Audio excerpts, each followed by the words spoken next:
Hey, how's it going, everybody out there in the Safe Gayven in the Black Gay Comic Geek world? Welcome to my Safe Gayven.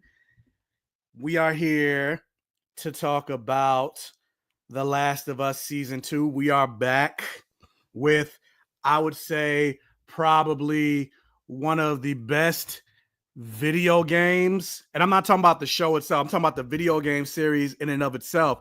Probably one of the best video games ever. And season 2 adaptation is based off of the second video game. And it's been a little, the second game is a little controversial, but I'm not going to really get into that. I'm curious of how this season is going to go. But really quick, if this is one of your first times checking out one of my lives, because I do have a couple of new subscribers, whether it's here on the YouTube channel or on Twitter, let me introduce myself. Hey, my name's Michael. I call myself the Black Gay Comic Geek, and mostly here on the channel, I review fantasy, comic books, superheroes, action movies, horror movies, etc. I always say the things that I love to talk about has blood, sex, gore, and magic, or any variation of the four. Every so often, I'll review non-fantasy related movies and things like that, but you know, that's generally my niche, Black Gay Comic Geek. You know, I love the superhero fantasy world. So if that's something that you're interested in, if you think representation matters, representation equals normalization, hit the subscribe button. Even if you are subscribed already, whether you're watching the live or watching any of my other videos, if you could do me a favor, hit the like button. That really helps the channel grow, because it tells YouTube that you really like the video, you really like the channel, you really like the content. And so it'll push the videos, push this live to more people, so more people and more eyes can get on the channel. Last thing that I will say before we get into The Last of Us, the Safe Gayven is growing, guys. Your boy is expanding, and I have now joined Patreon. And so with Patreon, if you want to get more exclusive access into my content, if you ever enjoyed my content, if my content ever taught you anything, if it ever made you feel seen, you can now take a deeper dive and dig in deeper. That's what he said, into the content. So on my Patreon, there's a video on right now of like, hey, do you want to do what I do? Or are you curious about my journey and role into content creation?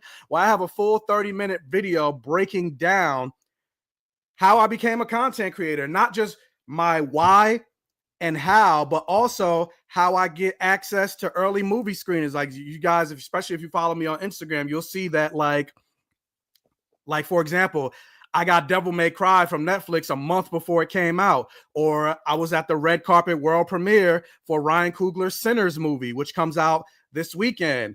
I got WandaVision 2 weeks earlier, so I explained in that video how that happened and how that can happen. And so if you want to get a peel behind the curtain, you'll see that video on my Patreon. I also have a series called Shit Michael Hasn't Seen but owns on Blu-ray. So you'll get to watch me and get my live reaction to movies, you know, some consider classic movies. Like, for example, the first episode is I watched the very first Alien, 1979. Never saw it, even though I own all three movies. And so the title is pretty self-explanatory. Shit Michael hasn't seen but owns on Blu-ray. Episode 2 drops this week, and I'll be watching Snowpiercer for the first time. And so that'll be up on my Patreon. You get to vote on content that I plan on releasing, or maybe there's a video that you want me to make that I haven't made. Well, if you're a member on Patreon, you're basically my boss at that point. So then now I have to put out the video. Or at a certain tier, maybe one day I'll get invited to a red carpet. And if you're at that tier, maybe you can be my guest. Who knows? So yeah, check out the Patreon, and you'll also get some other behind the scenes access, and like how I edit my videos, how I craft my videos, and things like that. So that is what will be on the Black Gay Comic Geek Patreon. Link is in the description box below. So now with that, now that housekeeping is out the way, let's get into The Last of Us Season 2, Episode 1. And with that, you know, if you watched the episode, let me know how you guys felt about the episode here in the chat, because I am live. This isn't just a conversation with me. I'm here to talk about you guys. I'm here to talk about it with you guys in real time. So yeah, let's get into it. So, Last of Us season 2, episode 1. So this episode pretty much opens right when the last episode of season 1 ends, where Joel and Ellie are on that hilltop, and Ellie basically asks Joel the truth, because she feels it in her bones that something wasn't right with the whole Firefly situation. Joel, thinking he's doing the right thing, because especially after, when you think about season 1, him losing his daughter and now taking on Ellie, who was originally, he even said in season 1, you're just cargo to me. But he's grown to love this girl, and now seeing her as another daughter, in his mind, he feels like he can't go through that again. And so in many ways, Joel is being completely selfish. He's justified it as a way of saying, like, he's saving this girl's life. But in reality, he's being selfish, because by being selfish and saving her life, he's effectively dooming all of humanity. Potentially, because we don't know if the cure or them doing what they did, if it would have worked. But even if it didn't work, they still would have maybe been a step closer to understanding how to protect people. And so he basically lies to her face and says, I swear that everything I said about the Fireflies not looking for a cure, and they changed their mind and they couldn't figure out how to do, I swear it was all true. And this was very much like the video game. Like, and actually, let me also say this, if it wasn't obvious, I played both Last of Us video games like multiple times. And as many people hated the second game, I absolutely loved the second game. And not even just in the gameplay, but the story of it. Like, I absolutely loved it.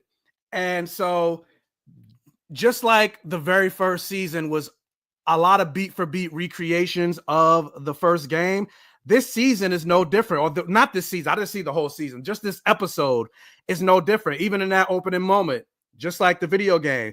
And then when you get into the next scene, speaking of recreations, this isn't a recreation of the game, where you jump to I forgot where the Fireflies are located, but you get to see a brand new set of characters, Fireflies, led by a character, Abby. You get to see her band of people, which, shout out to, you see Danny Ramirez, who plays the Falcon, as one of her crew. But this scene wasn't in the game, and you basically get to see the other side of all the people that Joel took out at that Firefly base. And these people obviously had families and friends and connections. And so you get to see, like, there are consequences to Joel's actions.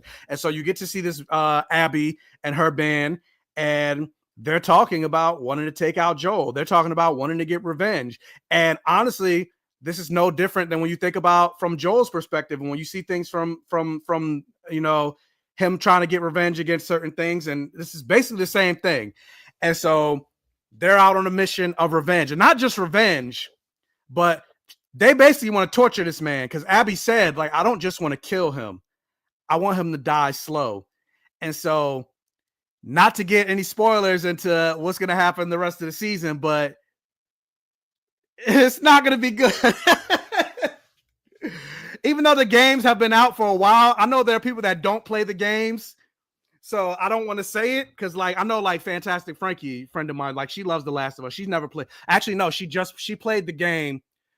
She played the game after the first season, so she does know what's going to happen. But I know there are people that don't play the games.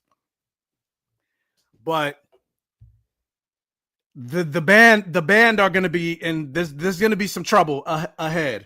But that scene, I appreciated that scene, because that scene was very different from the games, and establishing these new set of characters.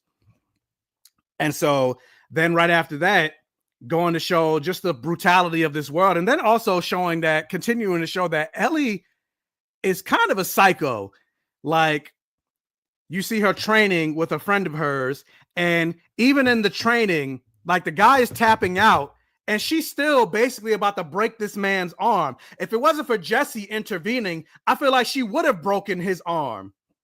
Because he kept saying, he kept tapping out, and then not even just him tapping out, but even Jesse was like, I don't know if he said her name, but he was like, hey, like Ellie, like he had to call her name like twice for her to be like, to stop, and only for her to justify, oh, sorry, I was in the moment. Like, but no, I'd have been like, go see, because they have a therapist on their property or at their site. I'd be like, go see this bitch, played by the legendary Catherine O'Hara. I was like, oh, Catherine O'Hara. I'd be like, you can't, because you're gonna, at this point, you're gonna be a liability to us if this is how you keep acting, and on a training session at that. But I think the overall theme of this particular episode is just autonomy, really, for Ellie, in a sense, because there have been several moments throughout this episode that causes her to be pissed off, and they all go back to autonomy, allowing Ellie to make her own choices, allowing Ellie to be her own person, allowing Ellie to do the things that she feels that she wants and is capable of. So this was the first, well, Joel not giving her the choice of sacrificing her life for the cure, even though that technically it wasn't really her choice because they never told her, but even still taking that away from her, that was the first instance. And then also, and then also lying to her face when she said, please just tell me the truth. Not giving her the choice to even determine how she's going to react. The second instance was in this moment in the training session where Jesse mentioned that he was holding his punches. Because I know Bella Ramsey is like 22 years old in real life, but she looks like a kitten. Like, she looks like she's 14 years old. And so with that, the guy mentioned, I don't know the other guy's name, but he was like, if I would have punched you as hard as I actually could, like I would have knocked you out. Like you're like 2 pounds. And even with that, she got pissed off. And then what also pissed her off more is Jesse's reasoning for it. He's like, I don't want to have to deal with Joel. Again, another instance of Joel stepping in where because I mean, ultimately at the end of the day, like you saw, even though he held back, Ellie was still able to like somewhat keep up with it, even to the point that she got him to the point that he was able to tap out. And so Ellie is tired of having to have Joel protect her, because also at the end of the day, she's like, how can I live in this world if you're constantly trying to protect me? Like at a certain point, because Joel's already in his 50s, he's not going to be around. Who's going to protect her when Joel dies, whether it's old age or he happens to get bit or taken out by, a bunch of people. So Ellie wants to show that she can take care of herself. And so that was the next instance why she's upset at Joel. And then talking about movie recreation, when she leaves that fight camp, you see the Jackson, Wyoming community that they built, and it looks so good. It looks just like the video game, exactly like the video game. And I was just like, wow, like they're doing a great job in recreating. Like it makes, honestly, watching this episode makes me want to go back and play The Last of Us Part 2, just like the first season made me want to go back and play the first game. But especially considering how much I loved the second game even more than the first game, it's making me want to go back and replay the second game. And they did remaster it for PS5, so I think I may end up doing that.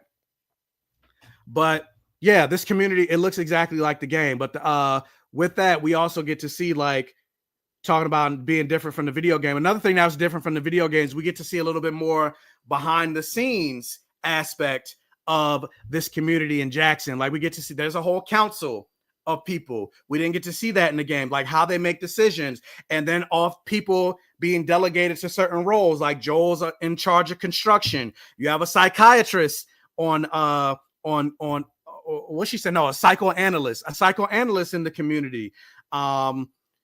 talking about building out, you know, the community for accepting in more refugees. And it also kind of goes to show like how Joel, ever since the Firefly incident, he's becoming more and more of a hypocrite. Even the idea of him trying to tell, I can't think of her name, but played by Rutina Wesley, who plays who is Tommy's wife. I don't know the actress or not, I mean the character's name, but the black woman in head of the community, Tommy's wife, Rutina Wesley, the actress. But anyway, like her telling Joel, like, motherfucker, you were once a refugee. And so like keep that in mind when you're talking about denying refugees.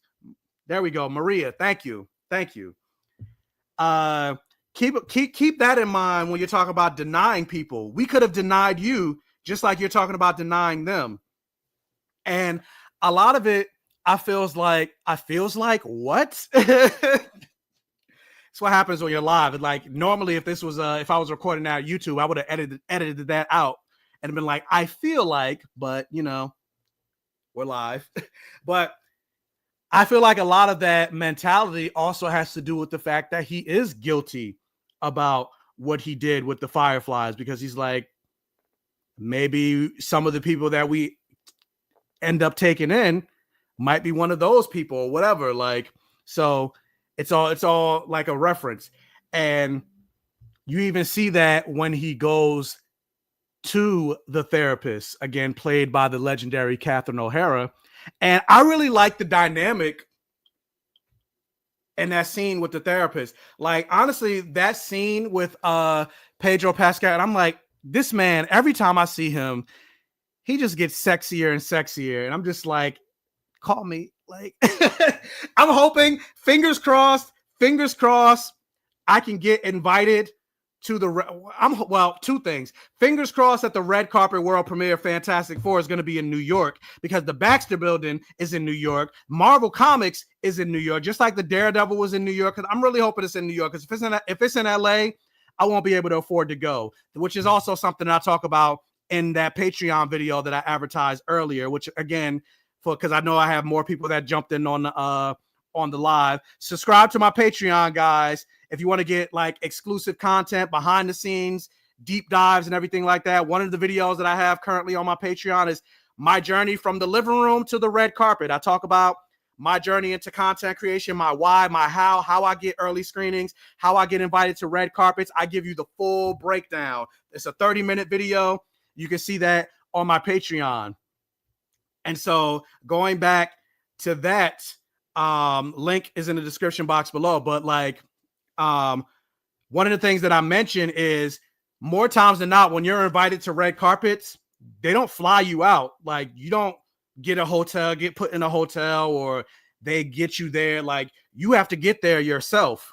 And so one of the I got the opportunity to go to Captain America Brave New World, but because it was in LA, I couldn't afford to go, because I would have had to not only fly myself to LA, I would have had to put myself in a hotel for a couple of days and all of that other stuff. Like, I didn't have the funds for any of that. But for Sinners was right here in New York. So all I had to do was hop on the train, swish, bam, boom, I was there. So I go saying all that to say, fingers cross all my fingers, cross my legs, do all it, cross my legs, cross my arms, cross my eyes, cross my toes, cross everything. And you guys cross it all too. That the red carpet world premiere for Fantastic Four is in New York. And hopefully maybe I'll get to meet Pedro Pascal. Obviously, I'm not going to be inappropriate. I'm not going to, like, that's not what I am. Like, but I at least want to be able to take a picture with him, just like I took a picture with Charlie Cox, just like I took a picture with Ryan Coogler, just like I took a picture with Wumi Masako, et cetera, et cetera. So hopefully I get to take a picture with Pedro Pascal and Jonathan Majors before he was canceled. But yes, Pedro Pascal. Yes, Zaddy Pascal. And going back to what I was like, I don't even remember the point that I was making. Oh yeah, I remember this scene is probably like my favorite scene of this episode, of the therapist basically talking to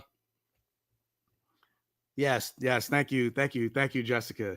But my therapist, not my therapist, the therapist basically talking to Joel and saying like, I can tell you're keeping a secret. And so, you know what? She basically was just like, let's put all of our cards on the table. She basically explained to him, like, even though you're my patient, you're sitting here, like, I hate you because you killed, this is her first birthday without her husband.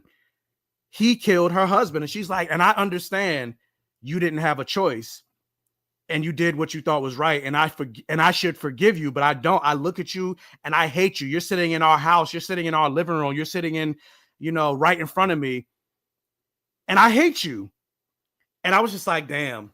That was a good scene with Catherine O'Hara. And it also shows her level of integrity in the fact that, granted, and we don't know what happened to Eugene and why Joel had to kill him. And I'm assuming maybe Joel killed him because he was bitten.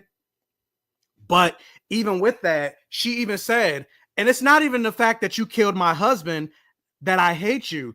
It's the way you did it, which maybe tells me he did it in a way that maybe he tortured the man or whatever. I don't know. We don't know anything, but I'm pretty sure it's going to play a role, and we're going to find out later on in the season. And I'm very curious about, like, that whole thing. But even with that, she tries to get him to open up. She's like, okay, I opened up and I told you my truth. What is it that you're not saying? There's a reason Ellie is pissed off at you. And there's like, everybody sees it. Everybody sees it. And I can tell as a therapist that you're holding something back. And you could tell it was getting to him, and beautifully acted by Pedro Pascal, like with the zoom in on the camera and how the tears slowly started to come. See, look, we got more lust over Pedro Pascal. I'm not the only one, but yeah, Trice, no biggie. You're here. That's ultimately what matters. So it's no problem being a little late. And yes, Bay Pascal, Zaddy Pascal, that's the name. And yeah, I enjoyed this episode too, overall. But the little slow pan, into the camera, the zoom, and the tears slowly starting to come. And I thought he was going to tell her because, client, patient confidentiality privilege. But, Joel always being closed off, always being stoic, never wanted to really express his feelings. He didn't say anything. He just said, I saved her. Which, yeah, technically that's true. But again, going back to the autonomy thing, you didn't give her the choice. And on top of that, by saving her, you potentially damned humanity. And I think, and correct me if I'm wrong, I don't know if this is 100% true, but I think back when the video game was released, I think the creators, who's also one of the showrunners, Neil Druckmann, who's also the showrunners of this show, along with Craig Mazin, I believe he confirmed that if Joel didn't do what he did at the end of the first game, they would have been able to find a cure from Ellie's brainstem or whatever the fuck is going on with her, of why she's immune. They would have been able to successfully not administer, but create a cure. But the only thing that I'm curious about with that whole thing is, considering this is a post-apocalyptic world, and obviously resources and availability are very scarce. There are no cell phone towers. There are no cell phones. There's no social media. There's no internet, anything like that. There's no more plane travel. There's no more train travel. There's barely any car travel. There's some, but not really for the most part. How would they, even if they did come up with a cure, how exactly would they have distributed the cure? How would they have administered the cure worldwide to the point that it would have been effective?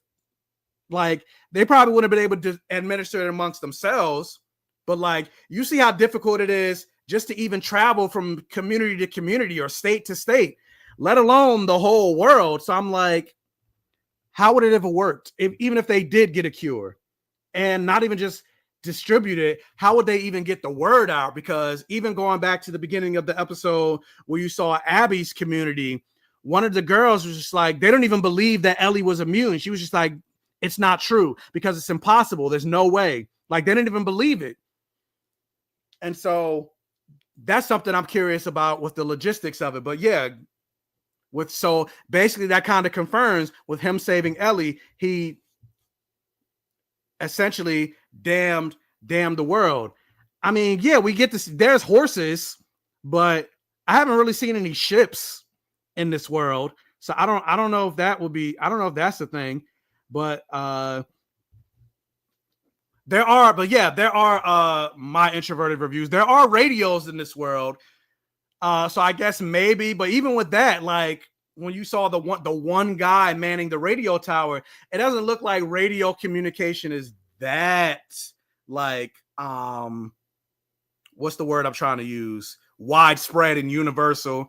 And then even when you think about radio connection, as far as I know, and maybe I'm wrong about this, but like, isn't radio connection and distribution like limited? Because like you think about like, even like when you look when I'm driving, granted, it's been a long time since I used the radio. Maybe the technology has improved, but even if it has, this is a world where the technology stopped at around 2003. But like, if I'm listening to like Hot 97, which is a New Jersey radio station, you know, and I live in a New York radio station. If I were to like drive to Philadelphia, I don't have access to Hot 97 anymore because the radio waves aren't reaching me because I'm going out of the distance. I like, how would they be able to get that to like the greater world? I don't know how the shit works. Maybe the next tower communicate with the next. Okay, I just answered my question. The next furthest tower will communicate with the next furthest tower, and then that furthest tower communicate with that furthest tower. But then how would they get that over to like Europe or whatever? I don't know. Whatever. That's just a thought, but it's not gonna happen because he done killed every fucking body. So with that, so yeah, he got up and told the chick like I saved her, and you can see like I said, everybody knows Ellie's pissed off at him, and even jumping ahead a little bit, another instance where, because like I said, the theme for this episode is autonomy. Ellie being upset that her autonomy keeps being taken away time and time again, and so the next moment, and it all also goes back to Joel. So another moment where she's shooting with Tommy, which is another reference from the games.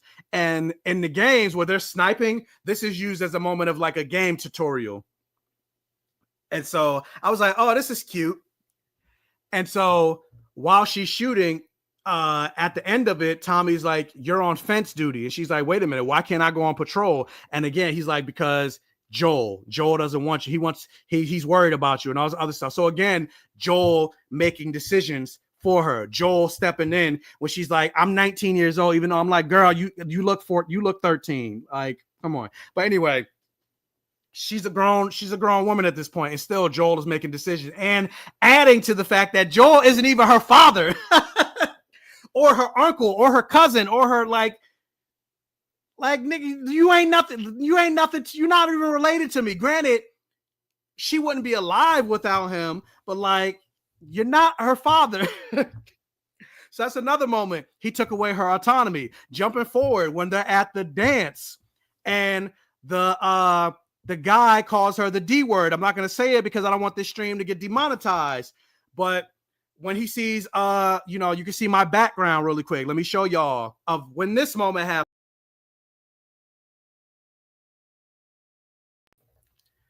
Ellie and Dina kissing, which is also happened in the video game, and also talking about the video game.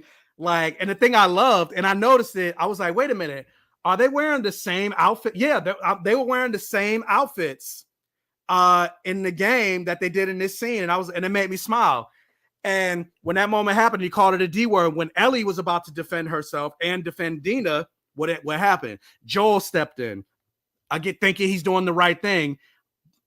But again, taken away from her autonomy. Trice, not even just Joel, Ellie needs fucking therapy. Because like I mentioned earlier in this episode, before you got here, when she almost broke the man's arm when she was in that sparring session, it's a sparring session. It's not real. It's a training session. And even when he tapped out, like the tap out is the universal signal that like, I can't take anymore. I'm over, quit. It's a safe word.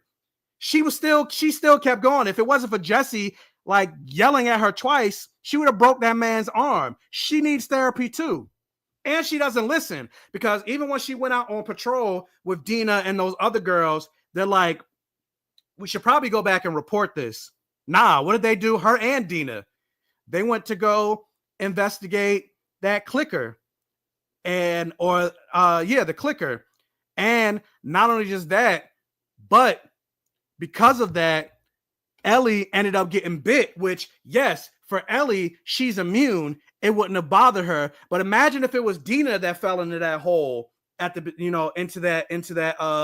in that convenience store, as opposed to Ellie. But also, speaking of that, you guys got to see one of the new infected that show up in this season called Stalkers. The Stalkers were in both games, and the way they did them in the show was a little different than in the game, because obviously, based on the name, they're stalkers. That is what they do. Instead of just running at you or coming at you blindly, they're stealthing. They're trying to sneak up behind you, which is also still very much the same from the game. But the thing that was different is like they were hiding in like crevices and stuff like that. And I was like, oh, this shit is a little bit even more deadly. And then even with that, you saw the nasty little tentacles coming out of their mouths. Every time I see stuff like that, I'm just like, ew. Which is something that doesn't happen. That doesn't happen so much in the game. Like, you see the tentacles, but like even with that, like when you saw Ellie got bit on her stomach, you saw like part of the mushroom go into her. But like I said, obviously she's immune, so it doesn't affect her. But I'm like, imagine if that was Dina. And it was also smart that she took that knife. And that's also something that's different from the game as well. Like, Ellie don't be getting bit that much in the game like she do in the show. Like, she's constantly getting bit in the show. Like, even when you think about season 1, when she got bit with Joel and I can't think of her name, the girl from Fringe that ended up dying. That was on the excavation with them in the first place. I can't remember her name, but when she was bit at that moment, which is kind of like, this is proof that she's immune. And like she's constantly getting bit. And I don't know, I don't know, maybe that's the show's way of showing people. Maybe that, like, especially since it's the first episode of the season, maybe Tess. There we go. Thank you, Jessica Clark. I don't know why I had to say your whole government, but I guess because I also have another Jessica in the chat. But since it's the first episode, I guess that's the way showing, like, hey, if you haven't seen season 1, it shows that she's immune, and here's the proof. She's not just saying it. But what was I about to say? Yeah, imagine if that was Dina that fell in that hole. Because y'all motherfuckers ain't listening. They said, if you see any danger, come back to us and we'll send a patrol. But also, it goes to show, like, Ellie is trying to, because she keeps getting her autonomy taken away, she wants to keep proving herself. So that's why her and Dina did. And plus, Dina she just likes danger. That's just her personality. I like Dina, both in the games and the actress that plays her. I was like, that's cute. And so they went in there. They took out the clicker and the stalker. And another game mechanic that they showed that made me smile is when they were stalking on the clicker and you saw the bottle on the ground and they threw it to distract the clicker. That's something that's very much in the game. Like, especially, it'll look like the same exact bottle that they use in the game. The color, what's on the bottle, like the sticker or whatever. I was just like, yeah, no, this is taking it directly from the game. And so there, you can either throw bottles to distract clickers or distract people. You could throw bottles at the click or people to distract them. Like, that was cool. And the way Ellie jumped on the clicker and was like stabbing it to death, like, again, very much like the game, like stalking and sneaking behind them, especially like Ellie because of her size. Granted, I think Ellie in the game is a little bit more, she looks a little bigger than Bella Ramsey, but Ellie in the game is kind of just as tiny as well. But not as tiny as Bella Ramsey. And even Ellie in the game, even though she's tiny, she still looks like an adult, where Bella Ramsey doesn't. And real quick, because I don't know if throughout this stream I said she for Bella Ramsey. So if I have, I don't know if you're watching Bella Ramsey, which you're not. but I apologize. Bella Ramsey goes by they. So yeah, that's very much in the game where Ellie, stalks, or not even just Ellie, but Abby, because you play as Abby in the second game. You play as Abby and Bella. No. You play as Abby and Ellie in the second game. So you get to see both of their perspectives. So that's kind of a callback to that, like in that beginning scene where you get to see her. But that scene in and of itself wasn't in the second game. But that was a fun video game moment. Or like like I said, the sniper scene, that was a fun video game moment. Even the dance, that was another video game moment. Things like that. So like I'm really liking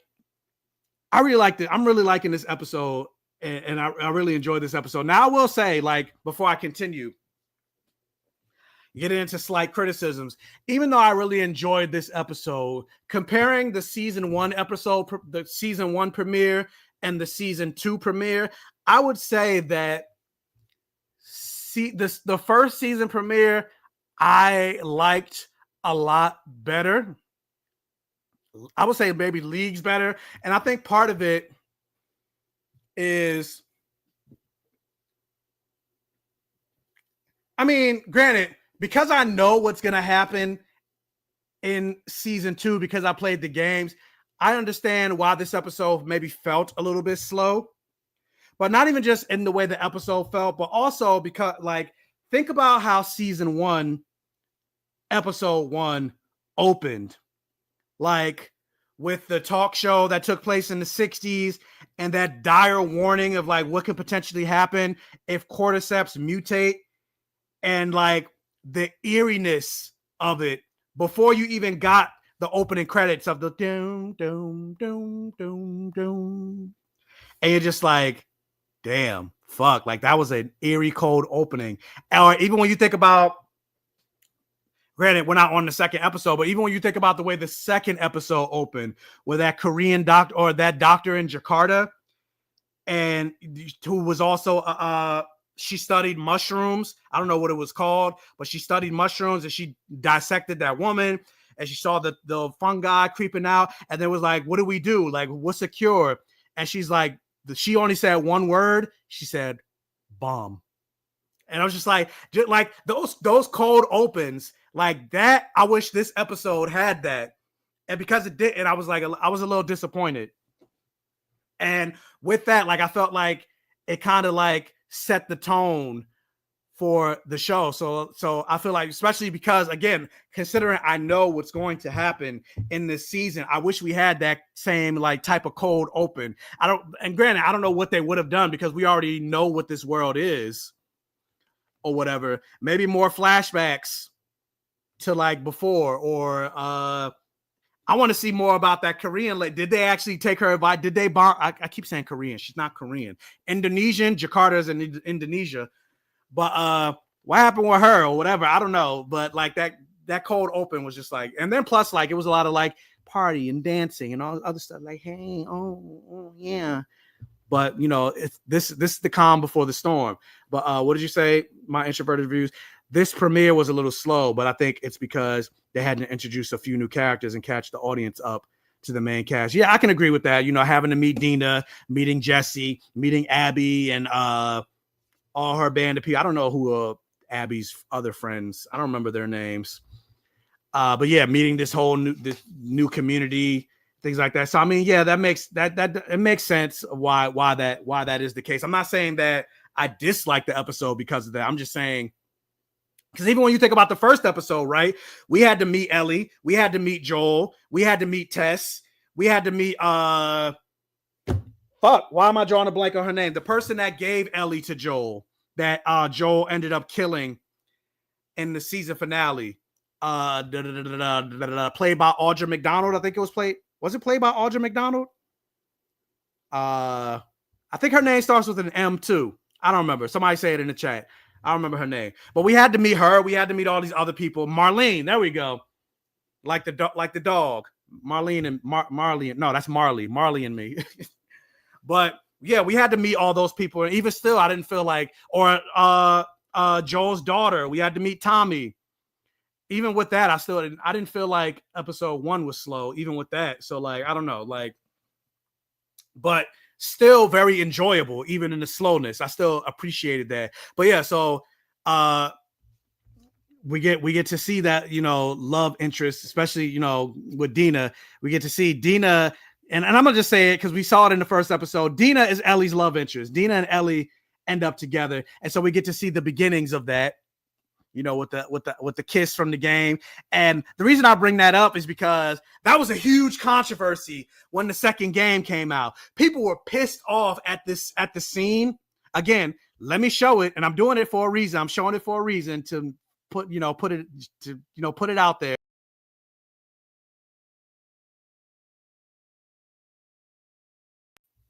That very scene, when it happened in the game, people were upset.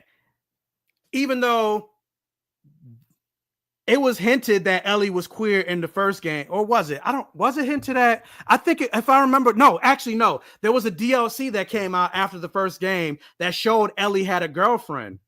So like, it was always the case. Granted, they didn't mention it in the first game in and of itself, but in the DLC that came out after the game, that was the episode that you saw.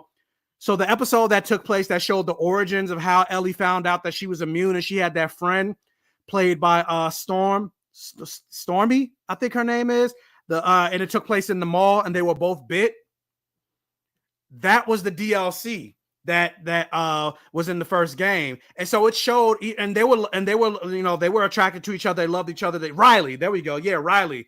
So they kissed in that DLC. So it was like, it was already established back when the first game came out with the DLC that Ellie was queer, Ellie was gay. And so I was just like, what the fuck is with the backlash of Ellie kissing another woman in the game? But I think part of that is because in the first game, you mostly played as Joel, or not even mostly, you pretty much exclusively played as Joel. But in the second game, now you're basically exclusively playing as Ellie. You're not playing as Joel. Now Joel is the sidekick in the second game. Yeah, Storm Reed. There we go. I'm terrible with names, but I know faces. So like, now people are forced to play as a gay character. So I think that's why there was so much backlash, because you had to see, you couldn't like skip the scene or make a choice. Because a lot of times when you see queer characters in video games, it's always a choose your adventure type of game. Like, you choose to be the queer character, or you choose to kiss the same sex character or whatever. And if you don't want to, you can opt out of it, like a Baldur's Gate, like a Dragon Age Inquisition, like Kingdom Come Deliverance, etc. And so because you're playing as Ellie, who is, you couldn't choose to not kiss Ellie. And so people got upset about it. And even like Neil Druckmann had to make statements. Actors and everything like that had to make statements because of it. Because people are, the term woke, that wasn't a thing back then, but basically people were saying the same thing. And it was stupid. And I forgot why I even brought that up. Like, what was my overall point? I don't know. But anyway, so yeah, that was that icon. There was that scene taken, and I'm glad they like recreated it, especially because of the backlash directly from the game. But another autonomy moment, taking away the autonomy with Joel. But with that, so then you see, like, because at the end of the day, you can tell Ellie still loves Joel. She just wishes he would stop being so overbearing with her, and not allowing her to make her own decisions, not allowing her to, you know, fight the. She even calls out the hypocrisy, like when she was sitting in front of the council and explaining that they ran into stalkers. And yes, Trice, this is the first live for April, and I do plan on going, because for those of you that don't know, this is a reference, because I said in February that I'm trying to make a commitment to myself to go live at least twice a month. So for February I did it. For March I only went live once, so I got to do an extra one to make up for it. So for February I only went live once, and April, this is the first live for April, and hopefully, fingers crossed, because I'm trying to get a community of people together for this one because I don't want to do this one by myself. But if worse comes to worse, I'll do it by myself. But I want to try to do a live for Sinners, which, like I said, Sinners comes out this weekend. So make sure you go see it. I do have a non-spoiler review for Sinners that's up. Check that out. It's actually doing pretty well on the channel. It's at like almost 7,000 views. So maybe you guys have already watched it. But if you haven't, check out my review for Sinners. Or if you're one of those type of people that don't like to watch reviews or whatever before you see a movie, after you see the movie, go watch the review. Or let it play just for the sake of the algorithm, the all gay rhythm. Let it play on your phone and hit the like button. And then when you see the movie, go back and watch it. So yeah, this is the first live for the month. So fingers crossed. I'm trying to get the gang back together because I was like, it's been a long time since all of us went live together. Like I've had like Frankie on, I've had Vanta on, I've had Ron on, but I've never had Frankie, Vanta, Ron, and me all together in a live for a while. It's been a while. So I'm trying to get all four of us together for Sinners. We'll see. Fingers crossed. Especially like Frankie, she's a little busy now, especially, being on the official DC podcast and things like that. Now Vanta got a new job, so she's busy and things like that. Ron is busy working on his video game. So fingers crossed. I don't know. We'll work on it. When I mentioned, can we go live for Sinners? They hit the heart message, but hitting the heart message doesn't necessarily mean yes, you'll do it. So I don't know. We'll see. Fingers crossed. Do like Dragon Ball Z, put your arms up in the air to lend me your energy to hope it can happen. So we'll see if that happens. But even if I can't get them, my second live will at least be for Sinners. And then maybe if I can't get them, maybe I'll try to get somebody else. Because for Sinners, especially because of how black it is and and things that it talk like, I want to talk about that with somebody else, like some other black people. So we'll see. But go see Sinners in theaters starting. Movies come out on Thursdays nowadays. So what day is Thursday? The 15th? No, today's the 14th. The Sinners. So the 17th. Go see Sinners on the 17th. But anyway, he better do a live for his birthday. My birthday ain't till September. And hopefully, if things go the way I want them to, we'll see. I don't even want to be in the country for my birthday. I turned 40 this year. That's a big milestone. I don't want to be going live for my birthday. Like, absolutely not. Unless y'all dropping a shit ton of super chats in the stream to give me a reason of why to go live. I'm not gonna be doing free active, So yeah, my birthday is September 27th. But so like I said, if things go the way I want them to, I don't want to be in the country, but hopefully, I don't know. Right as of right now, it ain't looking good. But who knows? Fingers crossed. I still got till September to figure that out. But yeah, so fingers crossed. Second live will be for Sinners. Now I forgot what I was about to say. For going back to, I was about to say Lovecraft Country. Whoa, wrong show. Wrong skin color. Last of Us. What was I about to say? Where was I? Oh yeah, now I remember. Talking about Ellie when she was in front of the council, going back to talking about autonomy. She's calling out the people like being hypocrites because they were upset at her that she went into the grocery store or whatever to take out the stalker and the clicker. And she's like, why? If it was you and Joel, would y'all have done the same thing? And Tommy's like, yeah, but that's different. She's like, why though? Because it is. But why? Why is it different? You can't even give me a reason. So like, miss me with that bullshit of trying to get mad at me or trying to reprimand me. But they don't reprimand their daughters. Bright young women, sick of swimming, ready to stand. That's Ellie right there. That's her motto. But like, she's like, yeah, miss me with that bullshit of trying to reprimand me when if it was you, you would have did the same thing. And they didn't really have any way to rebut that. None of them, because they knew it was true. But and even like I said, the therapist even said, but she's not your daughter though. Like I get you care for her, but you can't tell her what to like. You can't tell her what to do, bro. Like, but anyway, so after that whole thing, that blow up at the dance, going back to what I said, like you can you can tell Ellie still loves Joel, but she just wants her or wants him to give her space. And so even with that, you see her go back, go to him. She looks at him, she stares at him for a little bit before going back and going into her, because he mentioned that she lives in his garage. She didn't have to stare. She could have just kept walking if she didn't really care.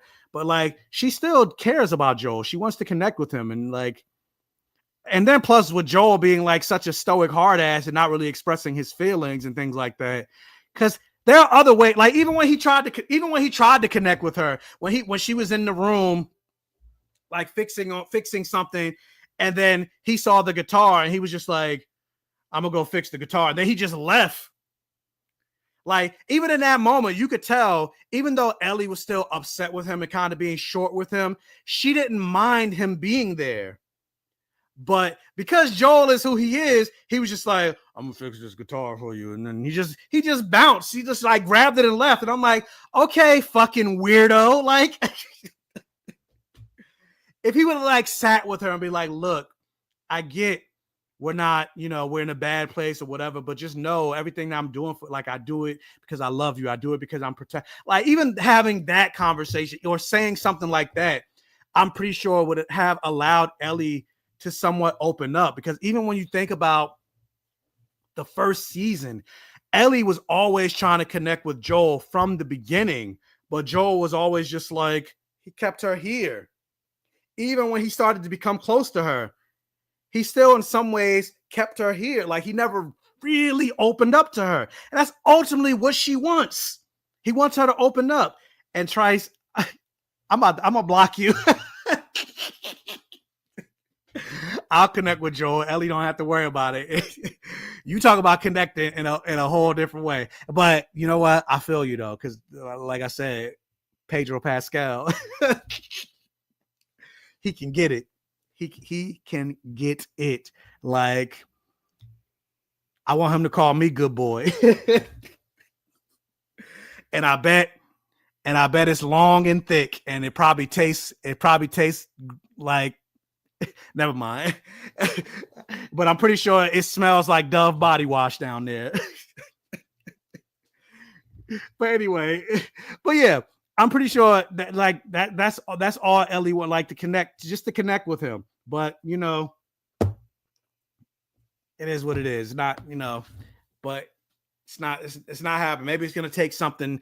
It's gonna take something for them to finally open up. But then after that happens, we see the episode ends. Getting to the end of the episode, it ends where we get to see, even though it ended on a party, it ended on a celebration. All things ain't right in Kansas, even though they're not in Kansas, but Wyoming, where Abby, even though it took them 5 years, but Abby and her band of fellow Firefly soldiers have finally found Joel, or at least maybe they don't know Joel is there, but they at least found another community where Joel just so happens to be. And so, dun, dun, dun, we'll see. They're pretty far away, so they might not get there by episode 2, or episode 2 might show, because like I said, in the game, you shift perspectives. One moment you're playing as Ellie, one moment you're playing as Abby. So episode 2 might show what they were doing for those 5 years, like why it took them 5 years to find Joel and how they found Joel. So granted, I'm not saying this because I don't know. The only thing I know about this show is they said, and this is, again, if you guys are familiar with the games, because I know some people don't like follow movie news and things like that. The first half of the show, or not the first half, but season 2 is going to be the first half of the game. Season 3 is going to be the second half of the game. And so they're splitting up the second game into 2 parts. And so with that, the first half of the game is Ellie. Second half of the game is Abby. So I don't know if they're going to do that a little differently, because like I said, that scene that they showed of Abby at the gravestone of, you know, all the fireflies that Joel took out, and it shows like in that instance, like the perspective, like Joel is a villain, and it also in real life, all of us, whether we want to admit it or not, whether we adhere to it or not, we're all the villain in somebody's story. Maybe we were having a bad day and pissed somebody off, and now they look at us in a different light, or maybe somebody misinterpreted something that we said or whatever, and now they see us as the asshole.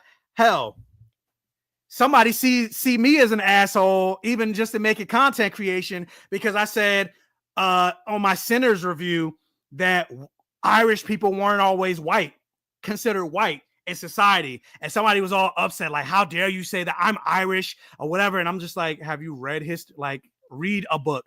Irish people were not considered white in American history once upon a time. And he's like, when did Irish people want to change their skin tone or whatever? I was just like, what are you even talking about? I never said Irish people wanted to change their skin color. Whiteness is a concept. Irish people, Italian people, Polish people, Hungarian people, etc. They were not accepted into this idea of whiteness. As a matter of fact, Irish people were called Negroes turned inside out. Like, I'm going on a tangent. I'm not even going to talk. But I say all that to say we're all the villains in somebody else's story. And Joel is the villain in Abby's story. And rightly so, because look at all the people and families that he murdered. So, sometimes like Erykah Badu said, the things you do come back to you. What goes up must come down, and on and on and on and on. Must I ever keep moving like a rolling stone? On and on and on and on. Oh.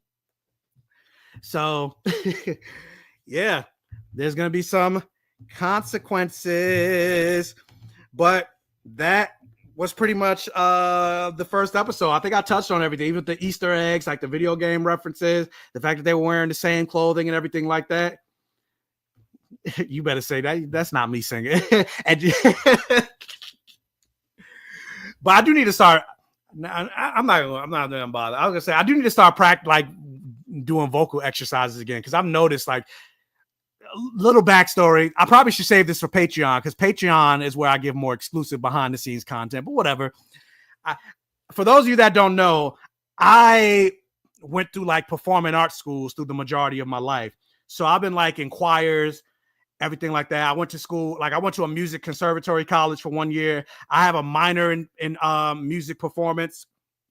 And so throughout my upbringing, I went to performing arts elementary schools, performing arts high schools, mostly all Black performing arts elementary school. Like I had Black teachers, Black principals, Black male teachers, Black women teachers, etc. So like I used to sing every single day, and I was classically trained. Like I was invited to Italy to sing Italian arias and like won classical music medals and things like that. So because I was used to singing every single day, like, that kind of like when you work out, that's stamina. But now, because I'm not really pursuing music or acting or anything like that anymore, the last time I actually like really sang for real, I would say is like maybe a couple years or like a year.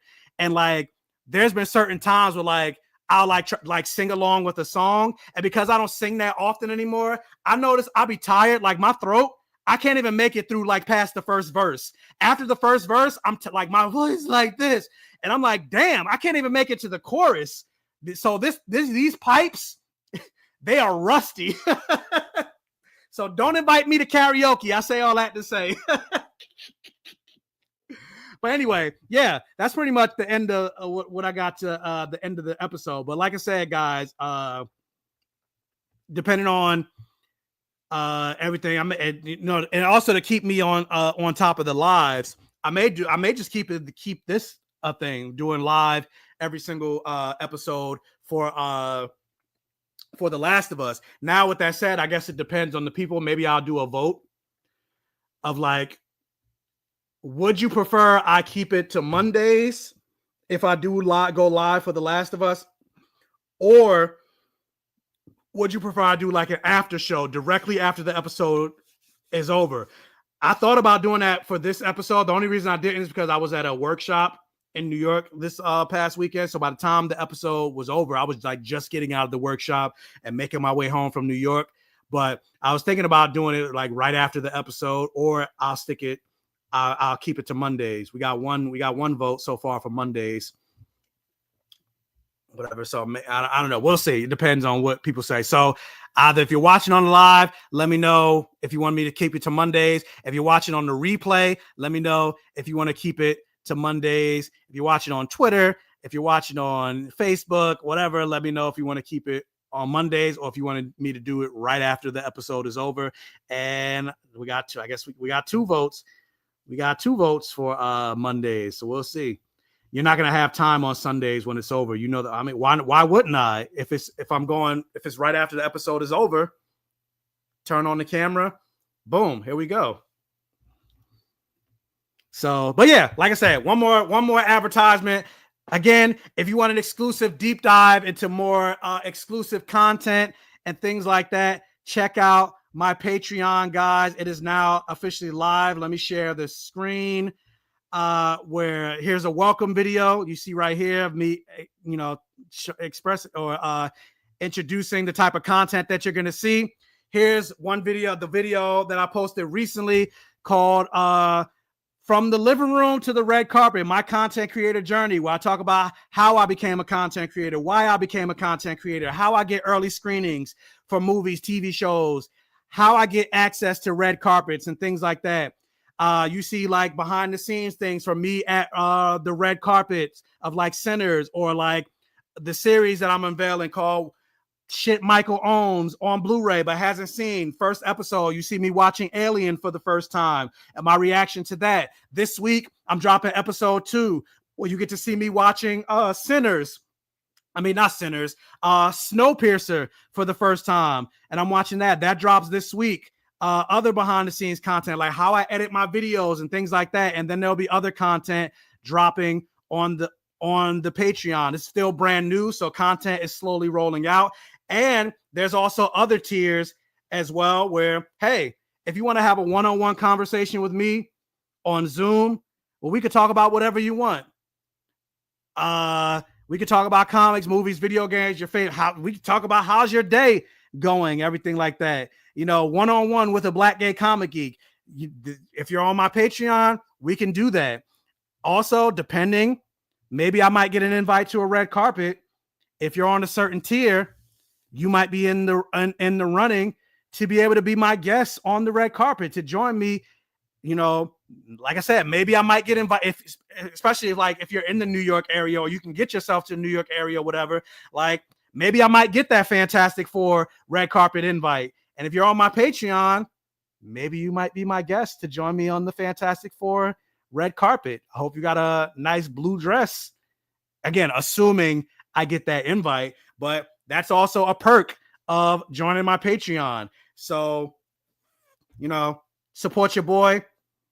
If my content has ever made you feel seen, if I ever made you laugh, if I ever made you cry, if I ever made you go like, oh, that's an interesting point. If I ever made you watch the content and be like, facts. This is now more deeper dive and appeal behind the curtain. And then also with the Patreon, being that you guys are my boss, you also tell me what to do. So if there's content that you want, now, if you're watching for free, you could put suggestions out there, but I can choose to or choose not to, take your suggestion.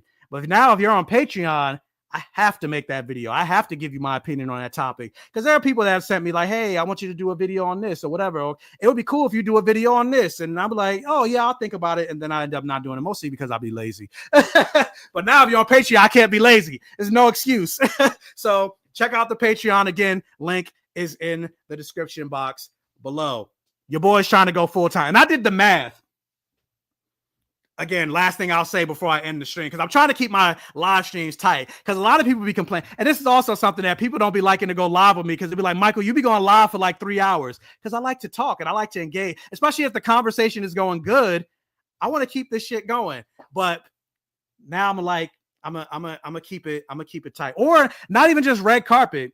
As a Patreon member, if I'm at a Comic-Con, if I'm going to a regular screening, or maybe I just happen to be in New York one day, I'm like, hey, you want to hang out? You want to come with me to a screening? If I'm at a Comic-Con, I'm basically, you're my shadow, or I'm your shadow rather. Like I'm hanging out with you at the Comic-Con. If I got to go to a panel, you're coming with me to a panel. Like I'm bringing you with me, as exclusive access, everything like that. Like that's also a perk you get as a patron. And maybe depending on, because some people are shy, but you also have the opportunity, because like I say, I always say I'd never like to go live by myself. Well, hey, if you want to join me on an episode as a co-host, you get the opportunity to do that as a patron, to join me on a live as a co-host. You also get to vote on you also get voting power on certain things of like videos that I plan on putting out, or like things where I'm like, hey, should I do this or should I do this, or like when should I put out this video, whatever. Like you also, like I said, you get voting power. And so there's a lot of perks and privileges to be a patron. And I did the math going back to what I was saying. I have over 180,000 followers on throughout all my social media. So combining YouTube, TikTok, Instagram, Twitter, Blue Sky, Threads, it's a total of 180,000 followers. If I can get just 1% of my following to subscribe to my Patreon, like I said, I have multiple tiers. So if I can just get 1% of my following to subscribe at the $10 tier, that's $18,000 a month. What? I won't even have to look for a job. I'm currently unemployed right now. I'm looking for a job, whatever, again, to be perfectly transparent, because, guys, I'm always authentic to who I am. Looking for a job. I won't even have to look for a job. This will be my job, which is ultimately the goal. So just 1% of my following to subscribe to the Patreon at a $10 tip. And when I saw that, I was like, oh, I got to work harder to promote this Patreon, because I was promoting it here and there or whatever, but I wasn't like really going hard. But I was like, wait, $18,000 a month? Oh, hell no. So subscribe to the Patreon. It doesn't even have to be the $10 tier. There's a $3 tier. You can do a $3 tier, because I know niggas is broke now. Like we got Trump in office, we got tariffs, everything like that. People are broke. Like even in this chat, haven't gotten a single super chat, which I'm not like blaming people for. Like those are appreciated. They're not expected. I'm just saying I understand that people are broke. So like, but if you can do it, if you can subscribe, or if you do want that exclusive access, everything is appreciated. So far, I have 2 patrons so far. So shout out to my 2 patrons. Love you, appreciate you, thank you. But yeah, with that said, that's pretty much all I got for The Last of Us episode 1. It was enjoyable. Also, if you haven't checked out Devil May Cry, I definitely recommend you check out Devil May Cry. I have a review for that. And like I said, I'll see you maybe I got to figure out when I'm going to do if I'm going to do The Last of Us on Mondays, I got to figure out when I would go live to do Sinners. Because I was going to say I'll do Sinners on Monday. But I was like, but I got to do The Last of Us on Monday. I don't know. We'll figure it out. So hopefully you hit that bell notification button so you're alerted every single time I post a new video. So you're alerted when I put the announcement out that I'm going live for both Sinners and The Last of Us. Hit that bell notification button. Tell your friends, families, and neighbors about my channel. Tell me continue to grow. Hit that like button, whether you're watching on Twitter, whether you're watching on Facebook, whether you're watching on YouTube. Hit the like button. Tell YouTube that that the video is worth getting out there. That the algorithm is worth pushing more videos, pushing my content, so I continue to grow. Guys, I just recently passed 10,000 subscribers. I'm almost at 10,500. So I'm halfway to making it to 11,000 subscribers, and then get to 12,000, 13,000, 14,000, 100,000. I want that YouTube silver play button. In order to have it right here behind me, in order to get that YouTube silver play button, you got to have 100,000 subscribers. So let's make it happen. Let's make it happen. So yes, share this channel, share the video, share the content, share the Patreon, even if you can't do it. Maybe people that might be interested in the video, like I said, exclusive content, exclusive access to me, and things like that. So like, share, comment, interact for the all gay rhythm. Same. I like long lives too. I like to talk, but it is what it is. I like conversations, but I'm gonna end it here because I said everything I needed to say for the episode. But if I was having a conversation with somebody else, we would probably still be talking. But then also I realized it's almost 9 o'clock and I haven't eaten since this morning, so I'm gonna order some Uber Eats. But anyway, with that said, I'll see you next week for The Last of Us episode 2. My review, Daredevil, the season finale, is dropping tomorrow. So I'm not going live for that. But I will be, once I see it tomorrow night, I'll post my reaction and spoiler thoughts for that. Again, going live to talk spoilers for Sinners sometime next week, talking about episode 2 sometime next week. And then other content will be dropping. Like I said, episode 2 of shit Michael hasn't seen but owns on Blu-ray will be dropping this week. It'll be Snowpiercer, etc., etc., etc. So got content down the pipe. So like, share, comment, interact for the all gay rhythm, and subscribe. And with that, we are out.